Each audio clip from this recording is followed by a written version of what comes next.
Now that you're in your uncomfortable place, look at your neighbor. Tell your neighbor, I love you. Tell your neighbor, I love you. For this very moment, they are welcomed into your little inner circle. You are accepted into their inner circle. Not rejected.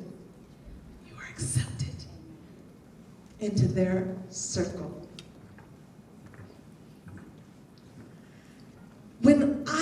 And I'm going to do this quickly, about 11 years ago, I allowed a event to keep me out of my purpose.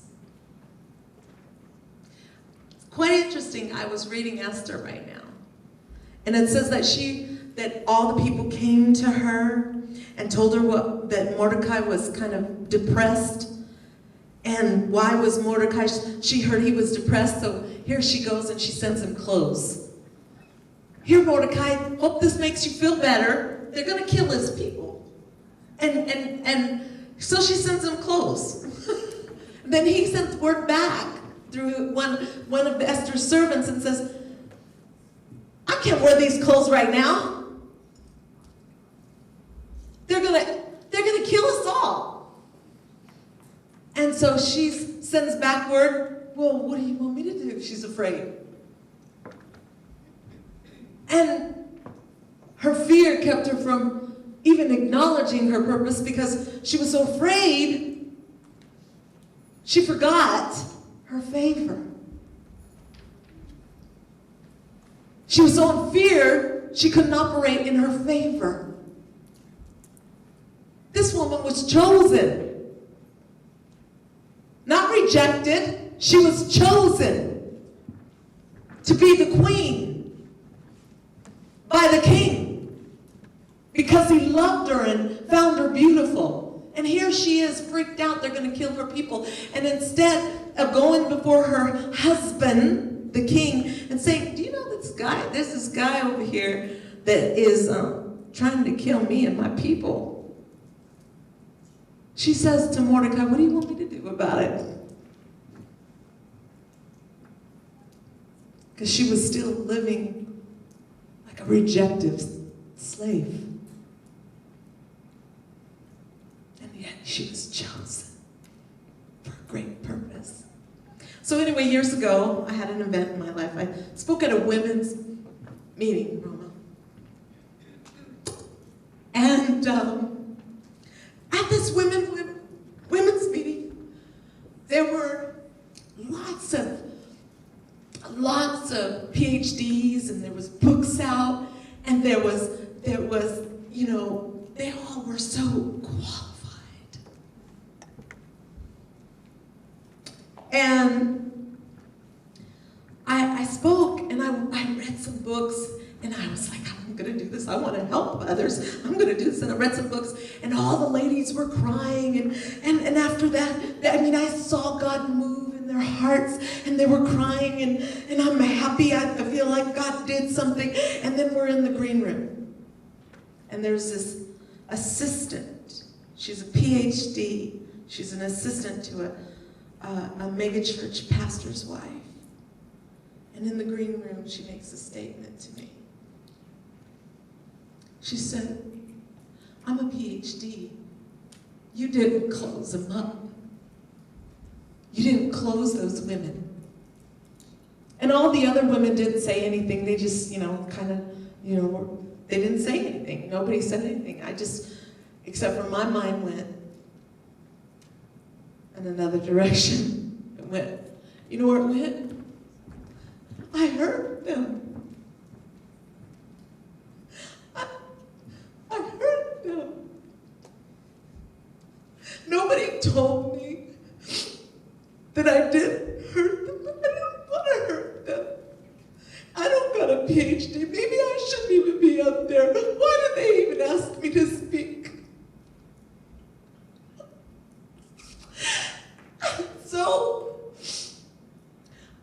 after the service, and the keynote speaker, the leader,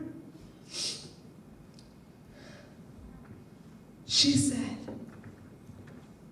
she was speaking, and in the middle of her message, she says, "You don't need a PhD to know your God." Thank God she was sensitive enough. You don't need a PhD.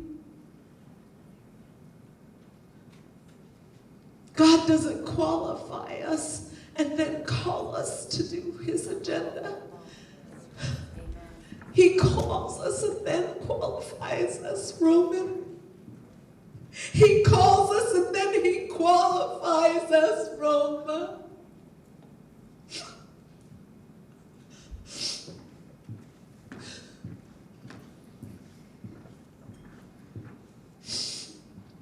And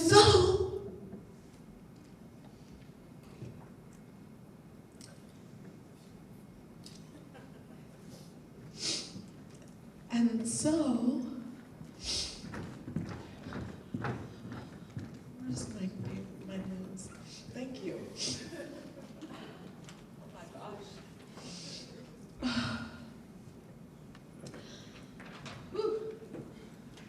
He calls us and then he qualifies us. You know, I suffered rejection from the womb.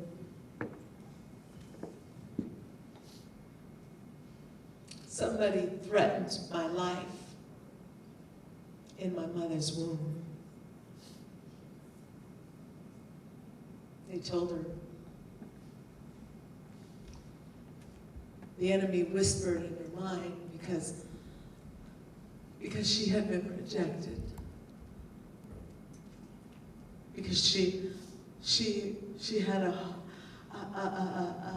she had a special gift. She processed differently.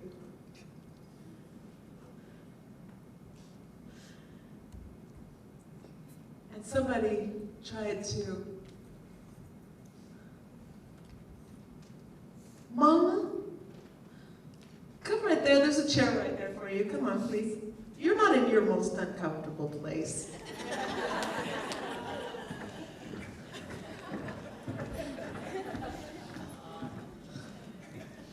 I just realized, I was like, you get in your uncomfortable place. You didn't come sit here because you didn't think you deserved to.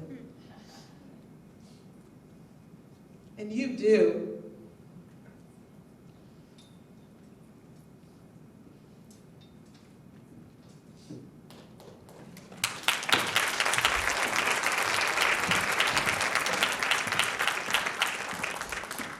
Because you're called. That's what qualifies you. There you go, Roma's trying to. So anyway,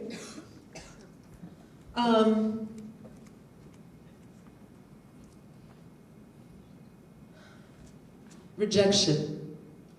The girls had a wonderful night last night that they went out to the pool and they did this thing, this exercise, and I wanted to do it too, so I did it too. I went out there, you know, and I'm like, I'm there, and I'm thinking, this is good. What they were doing is they found this ministry that if you give them a name that you've always called yourself, then they come back at you with the name and a scripture that God calls you. So I called myself rejected, and I got back chosen. You guys need to you go to that WOW table, I'm telling you, and buy one of these I'm Beloved bracelet. You get a free Living the Life I Love with it. And buy one for a friend. Maybe just wearing it.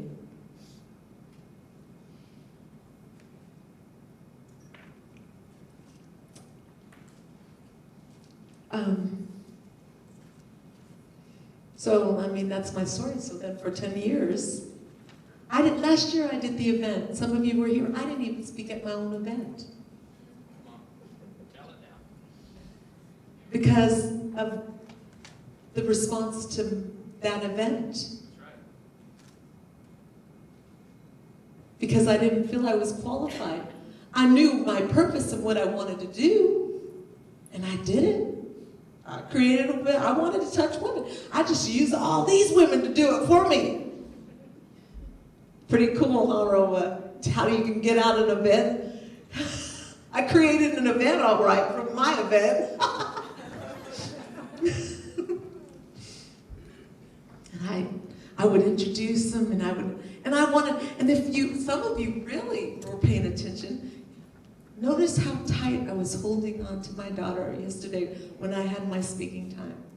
Do you remember? Did any of you guys notice that? Did anybody notice that I had my daughter right next to me? Raise your hand. And that I was holding on to her. It was almost like she was supporting me. Mm-hmm. Mm-hmm. Now you know why. Now you know why. Because I didn't want to hurt anybody. Because I don't have a PhD. It's funny, I'd bring in the neuroscientist, one of the most famous PhDs in the world. Isn't that something? Well, you know, you may know your purpose, but maybe your responsibility to your purpose is like me, God's going to get done what he wants to get done. He has an agenda, and he's one that will have his agenda. If he wants to use you, he's going to use you. That's just how he is. He's so good that way. I love him. Anyway, if somebody could help me with come up here and tell me what we are doing next, because I want you to understand that I no longer suffer from rejection. And I am delivered, and I want you to understand. The reason why I sat you in places where you were uncomfortable, there's a reason why. There's a reason why.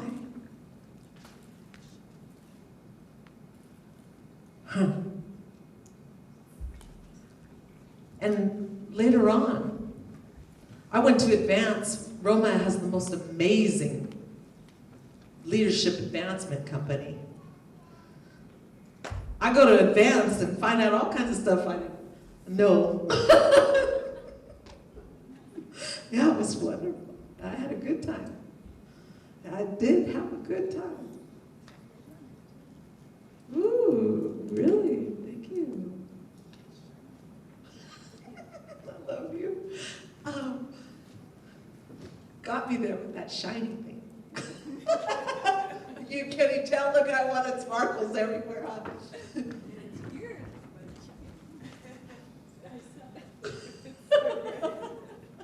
We're all a bunch of diamonds in the rough. But we're shy. Now I'm going to be it. Oh. You know, I am going to pass the torch on the spirit of rejection here. We're going to deal with it. We're going to destroy. You know, God, destroy anything in me that doesn't look like you. And I know rejection doesn't look like me. Like him. Maybe it was looking like him. Jonah, come up here. I'm talking too much because I know the Holy Spirit wants to use you in a mighty way in this area. You let her know if you need music. What qualifies Jonah? I don't even need to say what qualifies Jonah. You'll see for yourself. Jonah, stop. Make me cry. Stop it. I love you.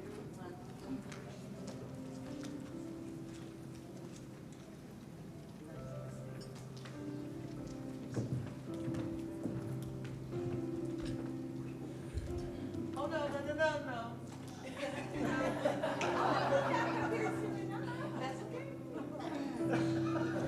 You stay in your places, right? All of a sudden, you guys, don't you get up and go to the bathroom and come back and sit where you want to sit. Do not do this. We're going somewhere. This is part of everything that's going on. Say. You maybe have to get up. Oh, God. Jesus. uncomfortable in this spot. I am a worshiper. It's not that I'm uncomfortable behind the mic. I'm more comfortable in his presence than I am, and I'm talking previous, before God showed me some things.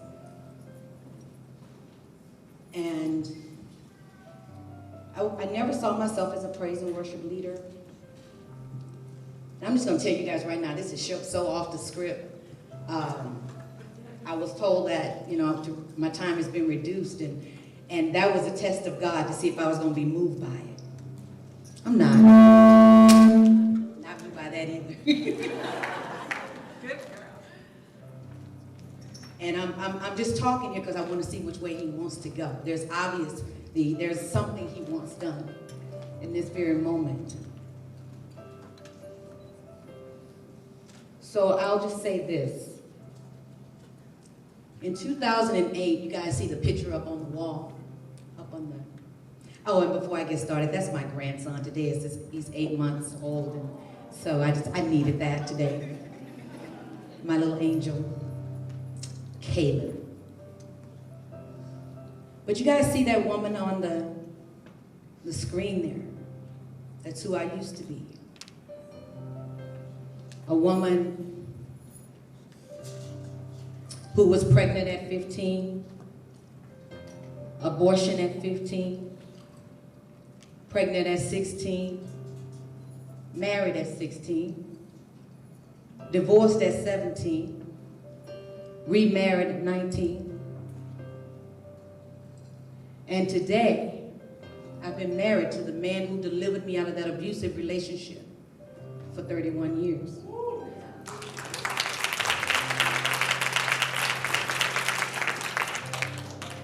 His name is Glenn, and anytime God begins to bring me to your spirit and just even me mentioning his name, I want you to lift him up in prayer, because the enemy is trying to attack his body, but you know what? What he's really after is the vision that God has called him and I to do together. So lift him up in prayer. I am a mother of 3, and I'm a mother of 3 grandsons. I have been a striver all my life, because the moment my ex-husband told me that I would never be anything without him, I've been striving ever since. And maybe like some of you, I said that no man was going to keep me from doing what I needed to do. You know that movie, I can be bad all by myself, or however it goes. That was my mantra. This is what my husband of 31 years had to take on. I was so used to fighting with my ex-husband all the time. When my husband and I moved in together, when he would touch me in the middle of the night, I would wake up fighting, because that's what I was used to. It took me about a year to get out of that.